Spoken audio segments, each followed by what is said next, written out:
Good evening all of students. आज के इस लेक्चर के अंदर हम यहाँ पर आयुर्वेद इतिहास का सिलेबस देखने वाले हैं, जिसके अंदर मैं आपको यहाँ पर सारी चीजें समझाऊंगा। हम यहाँ पर आयुर्वेद इतिहास के अंदर क्या क्या पढ़ने वाले हैं। तो देखो, जो आयुर्वेद इतिहास है ना, ये संस्कृत के पेपर 2 के अंदर आता है। इस चीज का आपको यहाँ पर ध्यान रखना है। फिर उसके बाद में अगर हम यहाँ पर अकॉर्डिंग टू एनसीआईएसएम सिलेबस की बात करें, तो ये जो आयुर्वेद इतिहास जो सब्जेक्ट है, ये आपका 20 मार्क्स का यहाँ पर रहने वाला है। इस चीज का आपको यहाँ पर ध्यान रखना है। उसके बाद में जो ये आयुर्वेद इतिहास जो ये सब्जेक्ट है, इसके अंदर क्वेश्चन किस टाइप के आएंगे, तो यहां पर आपको एमसीक्यू बेस्ड क्वेश्चन देखने को मिलेंगे, यानी कि यहां पर आपको मल्टीपल चॉइस क्वेश्चन देखने को मिलेंगे।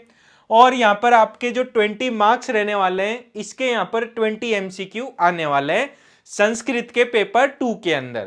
उसके बाद में जो आपका संस्कृत का पेपर 1 है, ये आपका 100 मार्क्स का रहने वाला है।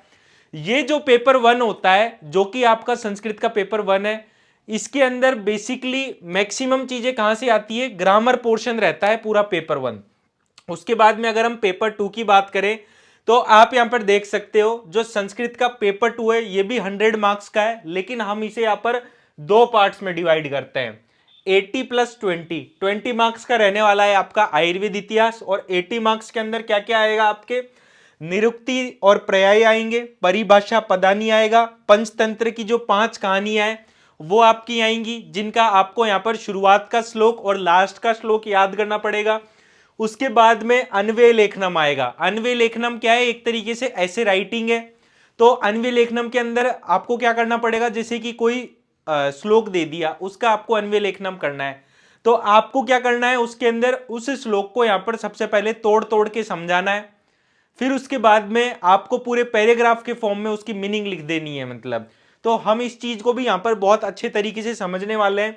उसके बाद में वैद्यकीय सुभाषित की बात आती है, तो यहां पर आपको 20 चैप्टर्स वैद्यकीय सुभाषित के पढ़ने पड़ेंगे। तो ये जो आपके टॉपिक्स है, निरुक्ति और पर्याय, परिभाषा, पंचतंत्र की कहानियां, वैद्यकीय सुभाषित, अन्वय लेखनम, ये आपके 80 मार्क्स में आने वाले हैं। और 20 मार्क्स का आपका यहां पर आयुर्वेद इतिहास रहने वाला है। तो बहुत ही इजी है पेपर 2। संस्कृत का जो ये पेपर 2 है, इसके अंदर आप बहुत ही आराम से 70-80 नंबर ला सकते हो। लेकिन जो ये पेपर 1 है, ये काफी ज्यादा टफ है। अगर आपको यहां पर सारी चीजें आती है, तब भी आप यहां पर ज्यादा स्कोरिंग की एक्सपेक्टेशन ना रखो, तो वही सही है। यहां पर अगर आप कितना भी अच्छा पेपर देकर आते हो, तब भी आपके 40 नंबर से लेकर 60 नंबर के बीच में पेपर आते हैं। तो सेफ स्कोरिंग के लिए यहां पर आपको जो पेपर 2 है, उसमें बहुत अच्छा करना पड़ता है, क्योंकि एट द एंड लास्ट में दोनों पेपर्स के नंबर मिलाकर यहां पर देखे जाते हैं। क्योंकि जो पासिंग मार्क्स हैं पेपर 1 और पेपर 2 को मिला के, वो है 100 मार्क्स। सपोज करो आप यहां पर पेपर 1 में लेकर आ गए 40 नंबर, अब यहां पर आपको पेपर 2 में कितने नंबर लाने पड़ेंगे, 60 नंबर लाने पड़ेंगे। और 60 नंबर लाना पेपर 2 में बहुत ही ज्यादा आसान है। तो यहां पर आपको करना क्या है, जो संस्कृत का पेपर 2 है ना, उस पर आपको अपना पूरा फोकस रखना है। सारी चीजों को बहुत अच्छे तरीके से यहां पर याद करते हुए चलना है। उसके बाद में देखो, अब हम यहां पर आयुर्वेद इतिहास का सिलेबस देख लेते हैं। तो यहां पर आप देख सकते हो, सबसे पहले हम यहां पर क्या पढ़ेंगे, डेरिवेशन पढ़ेंगे आयुर्वेद इतिहास का। ये चीज आपको यहां पर ध्यान रखनी है। फिर उसके बाद में अपन डेफिनेशन देखेंगे इतिहास की, necessity, significance, utility of knowledge of Ayurveda इतिहास, means and method of study of इतिहास, different time periods relevant for the study of Ayurveda इतिहास, वाया प्री वैदिक, पोस्ट वैदिक, संहिता काल, संग्रह काल, ये सारी चीजें आप यहां पर पढ़ने वाले हो। फिर उसके बाद में जो सेकंड पॉइंट है, इसके अंदर आप क्या पढ़ोगे, इसके अंदर आप पढ़ोगे आयुर्वेद अवतरण के बारे में। उसके बाद में यहां पर आप क्या देखोगे, इंट्रोडक्शन और रेफरेंसेस देखोगे, वेदा के, उपनिषद के और पुराण के। तो ये दोनों जो टॉपिक है ना, ये कितने नंबर के हैं, 5 नंबर के हैं। तो ये दोनों टॉपिक काफी ज्यादा इजी हैं, बहुत ही आराम से आप यहां पर अपनी स्कोरिंग को यहां पर बढ़ा सकते हो।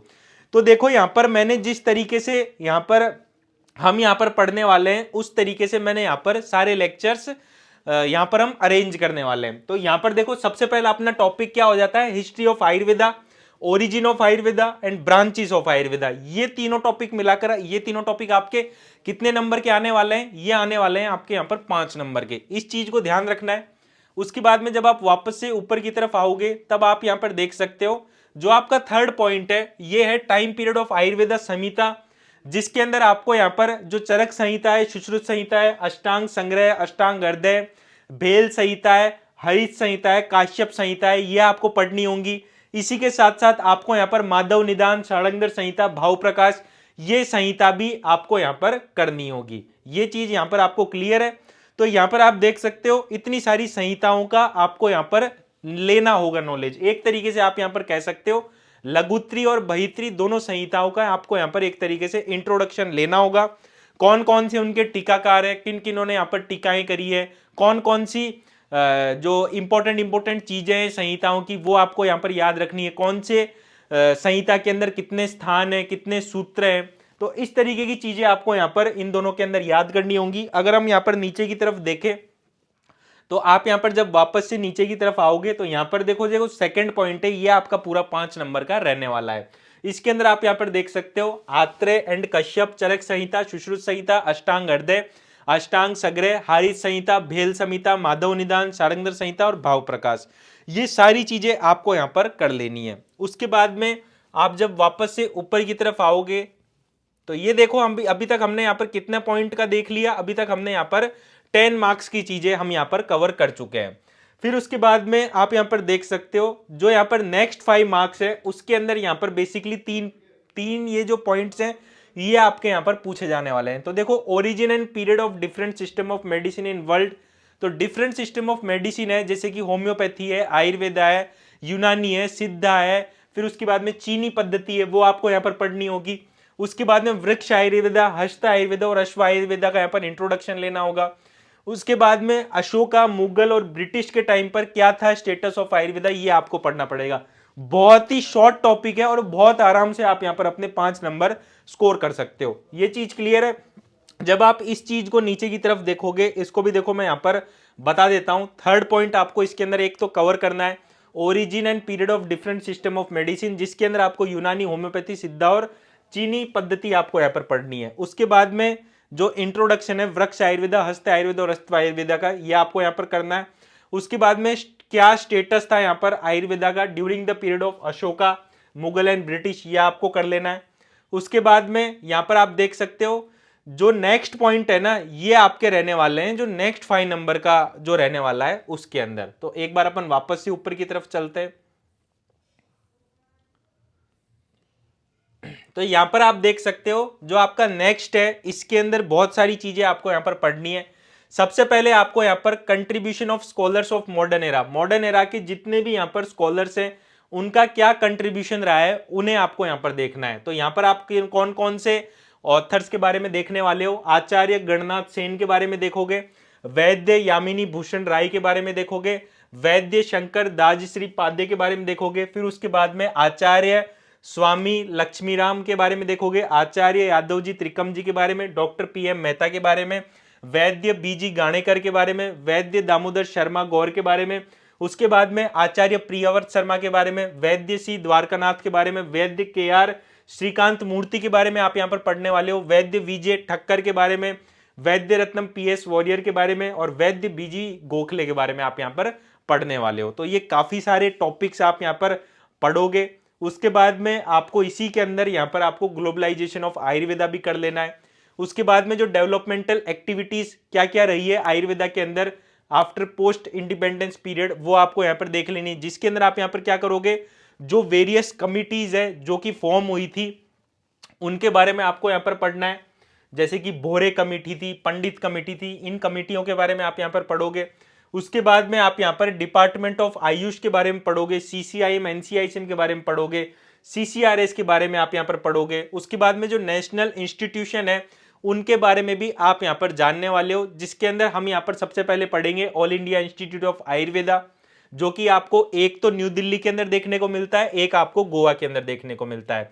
फिर आप देखोगे यहाँ पर national institute of Ayurveda Jaipur के बारे में, और इसकी एक और सब यूनिट है जो कि आपको पंचकुला हरियाणा के अंदर देखने को मिलती है।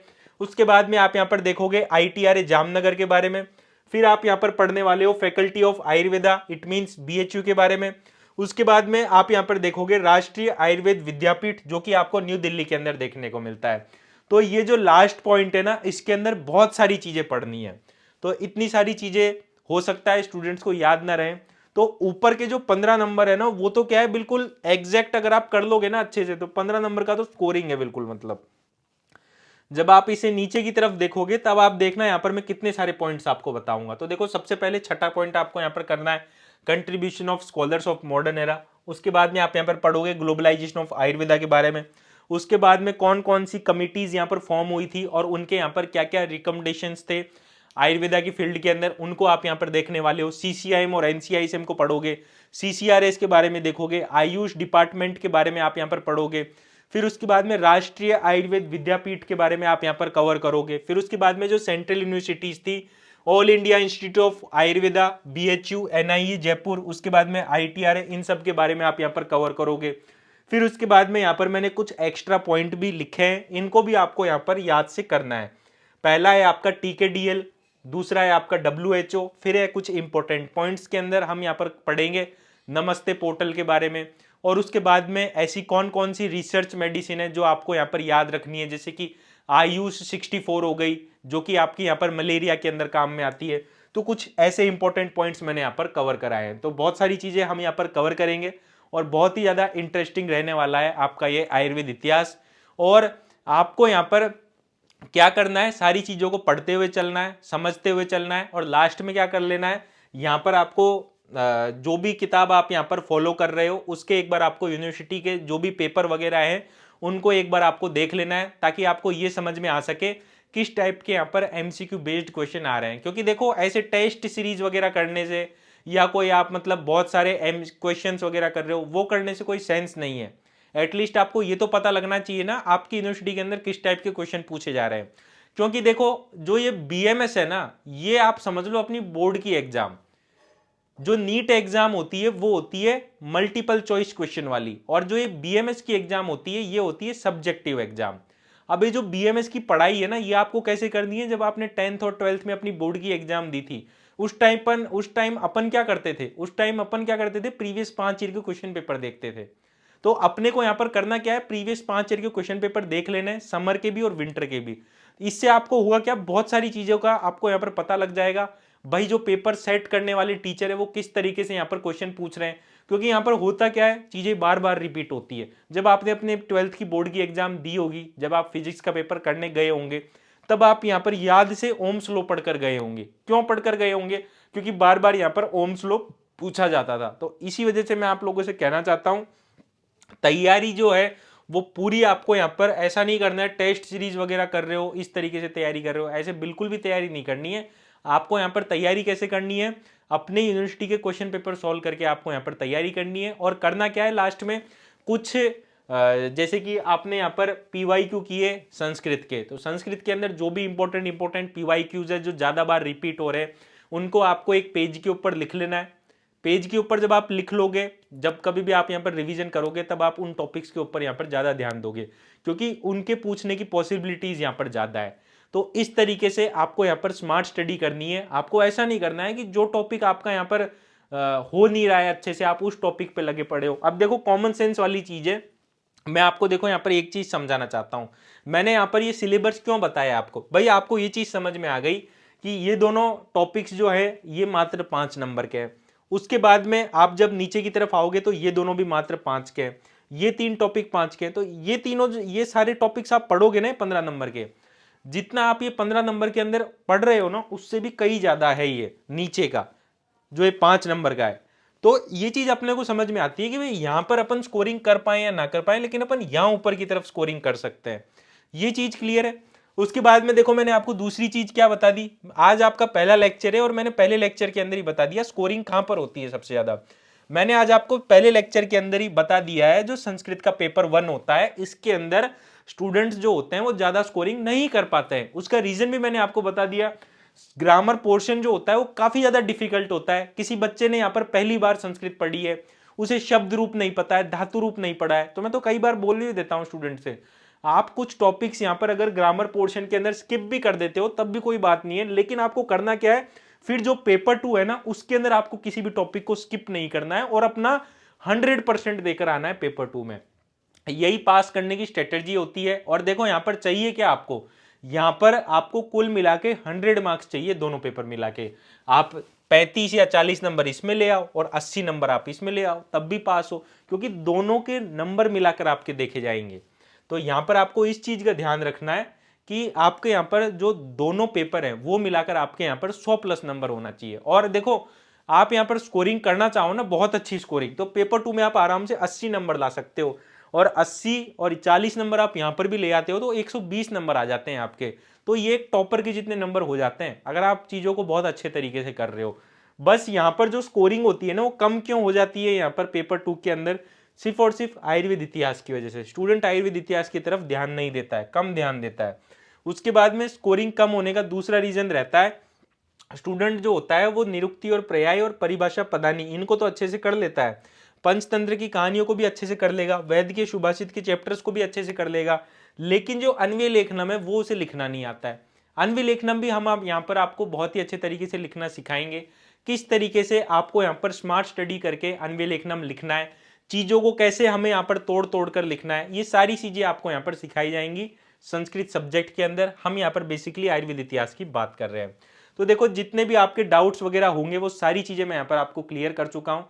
बाकी आपको घबराने की कोई दिक्कत नहीं है। अगर कोई दिक्कत परेशानी हो तो आप कभी भी मुझे या मेरी टीम को कांटेक्ट करके आपके जो भी डाउट्स हैं या जो भी क्वेरीज है वो आप कॉल या मैसेज करके पूछ सकते हो। बाकी आपको भी पता है इंडिया का नंबर 1 कोचिंग है आज के टाइम पे बीइंग डॉक्टर, और हर साल हमारा रिजल्ट रहता है, हर साल हम यहाँ पर यूनिवर्सिटी के टॉपर निकालते हैं। तो आपकी भी ये जिम्मेदारी बनती है कि आपको अच्छे से अच्छा रिजल्ट लेकर आना है, ताकि आपकी भी फैमिली यहाँ पर प्राउड फील हो और मुझे भी यहाँ पर प्राउड फील हो आप मेरे स्टूडेंट हो। तो इस लेक्चर को हम यहाँ पर यहीं समाप्त करते हैं। नेक्स्ट लेक्चर के अंदर हम यहाँ पर आयुर्वेद इतिहास को पढ़ना स्टार्ट करेंगे।